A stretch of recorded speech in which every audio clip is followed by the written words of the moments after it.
मुंशी प्रेमचंद की कहानियाँ हमेशा समाज को हकीकत का आईना दिखाती हैं। उनकी ऐसी ही एक कहानी है नशा। यह कहानी बताती है कि असली नशा शराब या दौलत का नहीं बल्कि जिम्मेदारियों का होता है। तो आइए सुनते हैं कहानी नशा। ईश्वरी एक बड़े जमींदार का लड़का था और मैं एक गरीब क्लर्क था जिसके पास मेहनत मजदूरी के सिवा और कोई जायदाद न थी। हम दोनों में परस्पर बहसें होती रहती थी। मैं जमींदारी की बुराई करता, उन्हें हिंसक पशु और खून चूसने वाला जोंक और वृक्षों की चोटी पर फूलने वाला बंझा कहता। वह जमींदारों का पक्ष लेता, पर स्वभावतः उसका पहलू कुछ कमज़ोर होता था क्योंकि उसके पास जमींदारों के अनुकूल कोई दलील न थी। वह कहता है कि सभी मनुष्य बराबर नहीं होते, छोटे बड़े हमेशा होते रहते हैं और होते रहेंगे। लचर दलील थी। किसी मनुष्य या नैतिक नियम का इस व्यवस्था का औचित्य सिद्ध करना कठिन था। मैं इस वाद विवाद की गर्मी में अक्सर तेज हो जाता और लगने वाली बात कह देता था, लेकिन ईश्वरी हार कर मुस्कुरा कर रहता था। मैंने उसे कभी गर्म होते हुए नहीं देखा। शायद इसका कारण यह था कि वह अपने पक्ष की कमजोरी को समझता था। नौकरों से सीधे मुंह वह बात तक नहीं करता था। अमीरों में जो बेदर्दी और उद्दंडता होती है उसमें भी प्रचुर भाग में मिली हुई थी। नौकर ने बिस्तर लगाने में जरा भी देर कर दी, दूध ज़रूरत से ज़्यादा गर्म या ठंडा हुआ, साइकिल अच्छी तरह साफ़ नहीं हुई तो वह अपने आपे से बाहर हो जाता था। सुस्ती या बदतमीजी उसे जरा भी बर्दाश्त न होती थी, पर दोस्तों से विशेष मुझसे उसका व्यवहार सौहार्द और नम्रता से भरा हुआ था। शायद उसकी जगह मैं होता तो मुझ में भी वही कठोरताएं पैदा हो जाती जो उसमें थीं, क्योंकि मेरा लोक प्रेम सिद्धांतों पर नहीं है, निजी दशाओं पर टिका हुआ था। लेकिन वह मेरी जगह होकर भी शायद अमीर ही रहता, क्योंकि वह प्रकृति से ही विलासी और ऐश्वर्य प्रिय था। अब की दशहरे की छुट्टी में मैंने निश्चय किया कि घर न जाऊंगा। मेरे पास किराए के लिए रुपए न थे और ना ही घर वालों को तकलीफ देना चाहता था। मैं जानता हूँ वे मुझे जो कुछ देते हैं उनकी हैसियत से बहुत ज़्यादा है। उसके साथ ही परीक्षा का भी ख्याल था। अभी कुछ पढ़ना है। बोर्डिंग हाउस में भूत की तरह अकेले पड़े रहने को भी जी नहीं चाहता था। इसलिए अब ईश्वरी ने मुझे अपने घर का न्योता दिया तो मैं बिना आग्रह के राजी हो गया। ईश्वरी के साथ परीक्षा की तैयारी खूब हो जाएगी। वह अमीर होकर भी मेहनती और ज़हीन है। उसने इसके साथ ही कहा, लेकिन भाई एक बात का ख्याल रखना, वहाँ अगर जमींदारों की निंदा की तो मामला बिगड़ जाएगा और मेरे घर वालों को बुरा लगेगा। वह लोग असामियों पर इसी दावे का शासन करते हैं कि ईश्वर ने असामियों को उनकी सेवा के लिए पैदा किया है। असामी भी यही समझता है। अगर उसे सुझा दिया जाए कि जमींदारी और असामी में कोई मौलिक भेद नहीं है तो जमींदारी का कहीं पता न लगे। मैंने कहा, तो क्या तुम समझते हो कि मैं वहाँ जाकर कुछ और हो जाऊँगा? हाँ, मैं यही समझता हूँ। तुम गलत समझते हो। ईश्वरी ने इसका कोई जवाब न दिया। कदाचित उसने इस मामले को मेरे विवेक पे छोड़ दिया और बहुत अच्छा किया। अगर वह अपनी बात पर अड़ता तो मैं अपनी जिद पकड़ लेता। सेकंड क्लास तो क्या, मैंने कभी इंटर क्लास का भी सफ़र न किया था। अब की सेकंड क्लास में सफ़र का सौभाग्य प्राप्त हुआ। गाड़ी तो 9 बजे रात को ही आती थी। पर यात्रा की हर्ष में हम शाम को ही स्टेशन जा पहुँचे। कुछ देर इधर उधर सैर करने के बाद रिफ्रेशमेंट रूम में जाकर हम लोगों ने भोजन किया। मेरी वेशभूषा और रंग ढंग से पारखी खानसामों ने पहचानने में देर न लगी कि मालिक कौन है और पिछलग्गू कौन है। लेकिन ना जाने क्यों मुझे उनकी गुस्ताखी बुरी न लग रही थी। पैसे ईश्वरी की जेब से गए। शायद मेरे पिता को जो वेतन मिलता है उससे ज़्यादा इन खानसामों को इनाम इकराम में मिल जाता हो। एक अठन्नी तो चलते समय ईश्वरी ने ही दी थी। फिर भी उन सबों की उसकी तत्परता और विनय की अपेक्षा करता था। इससे वह ईश्वरी की सेवा कर रहे थे। ईश्वरी के हुक्म पर सब के सब दौड़ते थे, लेकिन मैं कोई चीज़ मांगता तो उतना उत्साह से नहीं दिखाते। मुझे भोजन में कुछ स्वाद न मिला। यह भेद मेरे ध्यान को संपूर्ण रूप से अपनी ओर खींचे हुए था। गाड़ी आई, हम दोनों सवार हुए। खानसामों ने ईश्वरी को सलाम किया, मेरी ओर देखा भी नहीं। ईश्वरी ने कहा, कितने तमीज़दार हैं ये सब। एक हमारे नौकर हैं कि कोई काम ढंग से नहीं करते। मैंने खट्टे मन से कहा, इसी तरह अगर तुम अपने नौकरों को भी 8 आने रोज़ इनाम दे दोगे तो शायद इनसे ज़्यादा तमीज़दार हो जाएंगे। तो क्या तुम समझते हो कि ये सब केवल इनाम की लालच में अदब करते हैं? जी नहीं, कदापि नहीं। तमीज़ और अदब तो इनके रक्त में मिल गया है। गाड़ी चली। डाक थी। प्रयाग से चली तो प्रतापगढ़ जाके रुकी। एक आदमी ने अपना कमरा खोला। मैं तुरंत चिल्ला उठा, दूसरा दर्जा है, सेकंड क्लास है। उस मुसाफिर ने डिब्बे के अंदर आकर मेरी ओर एक विचित्र उपेक्षा की दृष्टि से देखकर कहा, जी हाँ, सेवक इतना समझता है, और बीच वाले बर्थ पे बैठ गया। मुझे कितनी लज्जा आई कह नहीं सकता। भोर होते होते हम लोग मुरादाबाद पहुँचे। स्टेशन पे कई आदमी हमारा स्वागत करने के लिए खड़े थे। 2 भद्र पुरुष थे, 5 बेगार। बेगारों ने हमारा लगेज उठाया। दोनों भद्र पुरुष पीछे पीछे चले। एक मुसलमान था, रियासत अली, दूसरा ब्राह्मण था, राम हरक। दोनों ने मेरी ओर एक अपरिचित नेत्र से देखा, मानो कह रहे हो तुम कौवे होकर हंस के साथ कैसे। रियासत अली ने ईश्वरी से पूछा, यह बाबू साहब आपके साथ पढ़ते हैं? ईश्वरी ने जवाब दिया, हाँ, साथ पढ़ते हैं और साथ रहते भी हैं। यूँ कहिए कि आप ही की बदौलत इलाहाबाद में पड़ा हुआ हूँ, नहीं कब का लखनऊ चला गया होता। अब कि मैं इन्हें घसीट लाया। इनके घर से कई तार आ चुके थे, मगर मैंने इनकारी जवाब दिलवा दिए। आखिर तार तो अर्जेंट था, जिसकी फीस 4 आने प्रति शब्द है, पर यहाँ भी उससे जवाब इनकारी ही गया। दोनों सज्जनों ने मेरी ओर चकित नेत्रों से देखा, आतंकित हो जाने की चेष्टा करने में जान पड़ रहे थे। रियासत अली ने अर्धशंका के स्वर में कहा, लेकिन आप तो बड़े सादे लिबास में रहते हैं। ईश्वरी ने शंका निवारण की, महात्मा गांधी के भक्त हैं साहब, खद्दर के सिवा कुछ नहीं पहनते, पुराने सारे कपड़े जला डालें, या यूं कहो राजा हैं, 2.5 लाख सालाना की रियासत है, पर अपनी सूरत देखो तो मालूम होता है कि अभी अनाथालय से पकड़ के लाए गए हैं।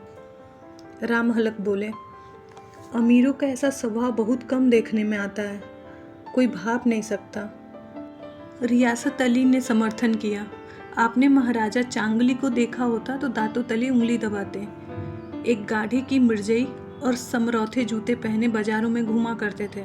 सुनते हैं एक बार बेकार में पकड़े गए थे और उन्हीं ने 10 लाख का कॉलेज खोल दिया। मैं मन में कटा जा रहा था। न जाने क्या बात थी कि यह सफ़ेद झूठ उस वक्त मुझे हास्यपद जान पड़ रहा था। उसके प्रत्येक वाक्य के साथ मानो मैं उसे कल्पित वैभव के समीतर आता जा रहा था। मैं शहसवार नहीं हूँ, हाँ, लड़कपन में कई बार लड्डू घोड़ों पर सवार हुआ हूँ। यहाँ देखा तो काला रास घोड़ा हमारे लिए तैयार खड़ा था। मेरी तो जान ही निकल गई। सवार तो हुआ, पर बोटियाँ काँप रही थीं। मैंने चेहरे पे सिकन ना पड़ने दिया। घोड़े को ईश्वरी के पीछे डाल दिया। खैरियत यह हुई कि ईश्वरी ने घोड़े को तेज न किया, वरना शायद मैं हाथ पैर तुड़वा कर लौटता। संभव है ईश्वरी ने समझ लिया था कि यह कितने पानी में है। ईश्वरी का घर क्या था, किला था, इमामबाड़े सा फाटक, द्वार पे पहरेदार टहलता हुआ, नौकरों का कोई हिसाब ही नहीं, एक हाथी बंधा हुआ था। ईश्वरी ने अपने पिता, चाचा, ताऊ आदि सबसे मेरा परिचय कराया, और उसी अतिशयोक्ति के साथ ऐसी हवा बांधी कि कुछ न पूछिए। नौकर चाकर ही नहीं, घर के लोग भी मेरा सम्मान करने लगे।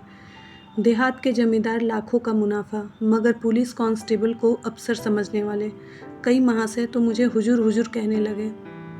जब जरा एकांत हुआ तो मैंने ईश्वरी से कहा, तुम बड़े शैतान हो यार, मेरी मिट्टी क्यों पलीत कर रहे हो? ईश्वरी ने दृढ़ मुस्कान के साथ कहा, इन गधों के सामने यही चाल जरूरी थी, वरना सीधे मुंह बोलते भी नहीं। जरा देर के बाद नाई हमारे पांव दबाने आया। कुंवर लोग स्टेशन से आए हैं, थक गए होंगे। ईश्वरी ने मेरी ओर इशारा करके कहा, पहले कुंवर साहब के पांव दबा। मैं चारपाई पे लेटा हुआ था। मेरे जीवन में ऐसा शायद ही कभी हुआ था कि किसी ने मेरे पांव दबाए हों। मैं इसे अमीरों के चोचले, रईसों का गधापन, बड़े आदमियों का मुठमर्दी और न जाने क्या क्या कह के ईश्वरी का परिहास किया करता था, और आज मैं पोतड़ों की रईस बनकर स्वांग भर रहा था। इतने में 10 बज गए। पुरानी सभ्यता के लोग थे। नई रोशनी अभी केवल पहाड़ की चोटी तक पहुंच पाई थी। अंदर से भोजन का बुलावा आ गया। हम स्नान करने चले गए। मैं हमेशा अपनी धोती खुद छाट लिया करता हूँ, मगर यहाँ मैंने ईश्वरी की ही भांति अपनी धोती छोड़ दी। अपने हाथों अपनी धोती छाटते शर्म आ रही थी। अंदर भोजन करने चले। हॉस्टल में जूते पहने मेज पर आ धमकते थे। यहाँ पाँव धोना आवश्यक था।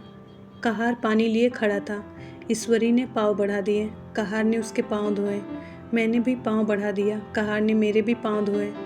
मेरा वह विचार न जाने कहाँ चला गया था। सोचा था वहाँ देहात में एकाग्र होकर खूब पढ़ेंगे, पर यहाँ सारा दिन सैर सपाटे में कट जाता था।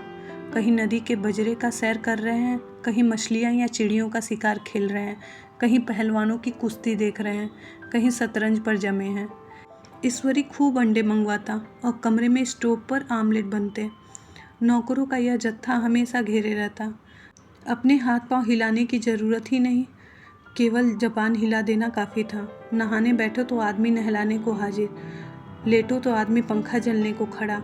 मैं महात्मा गांधी का कुंवर चेला मशहूर था। भीतर से बाहर तक मेरी धाक थी। नाश्ते में जरा भी देर न हो पाए, कहीं कुंवर साहब नाराज़ न हो जाएं, बिछावन ठीक समय पर लग जाए, कुंवर साहब सोने का समय आ गया है। मैं ईश्वरी से भी ज़्यादा नाजुक दिमाग बन गया था, या बनने पर मजबूर किया गया था।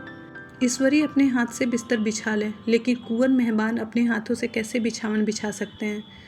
उनकी महानता का बट्टा लग जाएगा। एक दिन सचमुच यही बात हो गई। ईश्वरी घर में था, शायद अपनी माता से कुछ बातचीत करने में देर हो गई। यहाँ 10 बज गए थे। मेरी आंखों नींद से झपक रही थी, मगर बिस्तर कैसे लगाऊं? कुंवर जो ठहरा। कोई 11:30 बजे महरा आया। बड़ा मुंह लगा नौकर था। घर के धंधों में इतना व्यस्त था कि मेरी बिस्तर लगाने की सुधि न रही। अब जो याद आई तो भागा हुआ आया। मैंने ऐसी डांट लगाई कि उसे याद रहेगा। ईश्वरी मेरी डांट सुनकर बाहर निकला और बोला, तुमने बहुत अच्छा किया। यह सब हरामखोर इसी व्यवहार के योग्य हैं। इसी तरह ईश्वरी एक दिन एक जगह दावत में गया हुआ था। शाम हो गई, मगर लैंप मेज पर रखा हुआ था। दिया सलाई भी थी, लेकिन ईश्वरी खुद कभी लैंप नहीं जलाता था। फिर कुंवर साहब कैसे जलाए? मैं झुंझला रहा था। समाचार पत्र आया हुआ था, जी उधर लगा हुआ था, पर लैंप न धारत। दैव योग से उसी वक्त मुंशी रियासत अली आ निकले। मैं उन्हीं पर उबल पड़ा। ऐसी फटकार बताई कि बेचारा उल्लू हो गया। तुम लोग को इतनी फिक्र नहीं है कि लैंप तो जलवा दो? मालूम नहीं ऐसे कामचोर आदमी का यहाँ कैसे गुजारा होता है। मेरे वहाँ घंटे भर निर्वाह न होता। रियासत अली ने कांपते हुए हाथों से लैंप जला दिया। वहाँ एक ठाकुर अक्सर आया करता था। कुछ मनचला आदमी था, महात्मा गांधी का परम भक्त। मुझे महात्मा जी का चेला समझकर मेरा लिहाज करता था, पर मुझे कुछ पूछते संकोच करता था। एक दिन मुझे अकेला देख के आया और हाथ बांध कर बोला, सरकार, तो आप गांधी बाबा के चेले हैं ना? लोग कहते हैं कि यहाँ स्वराज हो जाएगा तो जमींदार न रहेंगे। मैंने शान जमाई। जमींदारों के रहने की ज़रूरत ही क्या है? वह लोग गरीबों का खून चूसने के सिवा और करते क्या हैं? ठाकुर ने फिर पूछा, तो क्यों, सरकार सब जमींदारों की ज़मीन छीन लेगी? मैंने कहा, बहुत से लोग तो खुशी से दे देंगे। जो लोग खुशी से ना देंगे तो उनकी ज़मीन छीननी ही पड़ेगी। हम लोग तो तैयार बैठे हुए हैं। ज्यों ही स्वराज्य हुआ, अपने इलाके आसामियों के नाम हिब्बा कर देंगे। मैं कुर्सी पर पांव लटकाए बैठा था। ठाकुर मेरे पांव दबाने लगा, फिर बोला, आजकल जमींदार लोग बड़ा जुल्म करते हैं सरकार। हमें भी हुजूर अपने इलाके में थोड़ी सी ज़मीन दे दें तो चलकर वहीं आपकी सेवा में रहेंगे।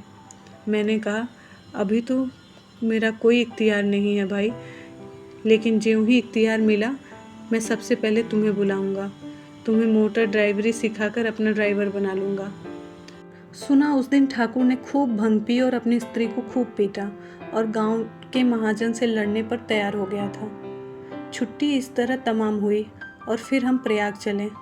गांव के बहुत से लोग हम लोगों को पहुंचाने आए थे। ठाकुर तो हमारे साथ स्टेशन तक आया था।